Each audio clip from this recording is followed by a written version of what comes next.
రవిశంకర్ నాయకత్వంలో మాకు ప్రతి విలేజ్లో రైతు వేదిక కానీ శ్మశాన వాటిక కానీ ప్రతిదీ ఏదున్నా ఈ పార్టీకి ఇది కాకుండా అన్ని కుల సంఘాలకు అన్ని అభివృద్ధి పనులు చేసిండు ఆయన మాకు రవిశంకర్ గారి కేసీఆర్ నాయకత్వంలో. ఇప్పుడు ఉన్న ఎమ్మెల్యే ఏమైనా చేస్తలేదా పని? ఇప్పటి వరకు అయితే మా ఊరికి మాత్రం ఎలాంటి నిధులు రాలేదు, ఇప్పటివరకు రాలేదు. మొన్న కూడా వడ్ల కొనుగోలు గురించి మేము మా జీవన్ రెడ్డి హయాంలో రవిశంకర్ హయాంలో పూడూరులో 3 గంటలు 4 గంటలు రస్తా రోక చేసినాం వడ్ల గురించి. కొనుగోలు వడ్లు కటింగ్ లేకుండా తహసీల్దార్ గారు వచ్చి మేము ఇక్కడ ఒక కిలో కూడా కట్ కాకుండా రాతపూర్వకంగా మాకు రాసిచ్చిండు.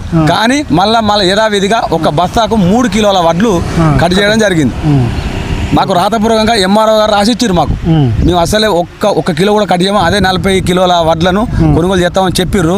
కానీ మళ్ళీ ఒక క్వింటాలకు 7 కిలోన్నర అది చేసిర్రు. అంతకుముందు కేసీఆర్ నాయకత్వంలో మాకు ఒక బస్తాకు ₹1 కూడా తీసుకోలే. కానీ కాకపోతే ఇప్పుడు మాకు లాస్ట్ వచ్చేసరికి ఒక బస్తాకు ₹2 చొప్పున ఇస్తేనే లారీలు వచ్చినాయి, మా వడ్లు వేయినాయి. కొడిమేల మండలం ఇప్పుడు మా జైతాలి జిల్లాలో నల్లగొండ విలేజ్లో ఎప్పుడు కానీ మా వడ్లు మొత్తం కొనుగోలు అయ్యాయి. ఈసారి మాదే లాస్ట్ అయింది. ఓకేనా, ఇప్పుడు ఇంతగానే చెప్తున్నావు. రేవంత్ రెడ్డి రైతుల పట్ల మాకు ప్రేమ ఉందని చెప్పేసి 500 బోనస్ ఇస్తుండు, రుణమాఫీ చేసిండట, ఎకరానికి 7,000 రైతు బంధు ఇస్తుంటారు. 2 సార్లు వేసిండు అన్న. ఇప్పుడు కేసీఆర్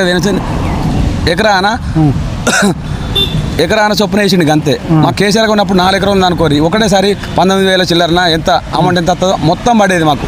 పంటకు మేము వానాకాలం కానీ వేసాం కానీ 15 రోజుల ముందే మాకు రైతుల ఖాతాలో డబ్బులు ఏదో విధిగా ఆయన వేసిండు మాకు. రైతు బంధువు అవి కూడా మాకు మొత్తం 1,50,000, 1,60,000 దాకా. లాస్ట్ మూమెంట్లో ఏమైందంటే ఒక 2 లక్షలు అందరికి కాలేదు, కొంతమంది 1,60,000, 1,70,000, 1,90,000 దాకా కూడా అయినాయి. కానీ కాకపోతే లాస్ట్ అప్పుడు ఏం చేశారంటే పుకార పుట్టించి కేసీఆర్ గారు 2 లక్షలు ఎత్తాను చేయలేదని అదొక్కటి చేసారు.